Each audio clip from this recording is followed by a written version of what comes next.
Hey, what's going on, guys? It's Ryan, and today we're back with another video. Today we're going to be reviewing the iPad 6th generation as I have here. I bought this a couple months ago and I decided it's time to do a review on it. Roll the intro.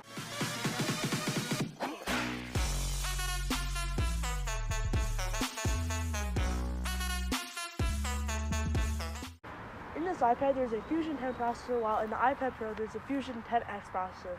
This means that this iPad will still have a good amount of power, but not as much power as the iPad Pro.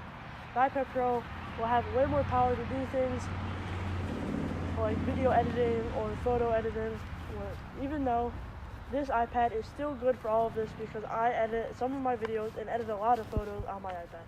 This iPad has 2 gigabytes of RAM, which makes it better than previous models. Previous models usually only had 1 gigabyte of RAM, which made it not able to multitask or do photo editing or video editing, as I said before. This has 2. This makes it easier to multitask and do other activities without it slowing down, where the iPad Pro has 4, which is better than this, but not much better. You could do a little bit more things, but I will be talking about multitasking in a different part of this video. This screen, I was able to show you because I wasn't able to get a close-up, but this has a laminated screen, which means on the iPad, the screen isn't directly connected to the glass outside, so you'll have a little bit delay when you're using the Apple Pencil, but not by much. Now that we were talking about this also has Apple Pencil support, just like the iPad Pro, because this was made for students, and students now want to take notes on their electronics device. So now there's many note-taking apps that you could use it with. I don't have an Apple Pencil personally right now. I will be getting one in the future once I have enough money because they cost $100. But yeah, that makes this a great budget option if you don't want to buy the iPad Pro. The cameras on this thing aren't very good.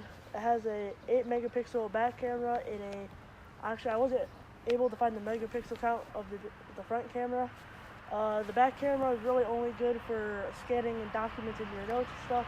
Please don't be that person that walks around with their iPad and takes pictures. But yeah, that's really the only thing that that's good for. This also has a fingerprint scanner, so you can unlock your iPad just like iPhones have now. It's not as fast as the iPhone scanners, as you can see, but it is decent. It's better than having to type in your passcode every time you want to open it, because you don't want anybody to see your passcode while you're in school. The one I bought is the space gray version. It's not really space gray, it's more towards the silver side, but it's still a really nice color, and I definitely think that you should pick it up. Or they have a new gold color that's also really nice that would be a great pickup too. Surprisingly, in 2018 it still has a headphone jack, which is amazing because on the whole iPhone line from 7 up, they don't have a headphone jack, which means everything is moved to Bluetooth. I personally don't use the headphone jack on the iPad because I have all Bluetooth headphones because of my iPhone. But if you do still have those wired headphones and you need the headphone jack, then this would be a great iPad for you. Lastly, we're going to be talking about the multitasking. I have a few clips of this now that I'm going to show you of the multitasking. You could either have it just sitting on screen, or you could divide the screen up on the right or left, and you can move the floating screen back and forth. On the iPad Pro, you could have 2 split down the middle and then one on top, and be able to use all 3 of them at the same time. Because this iPad only has 2 gigabytes of RAM, you cannot do this on this iPad.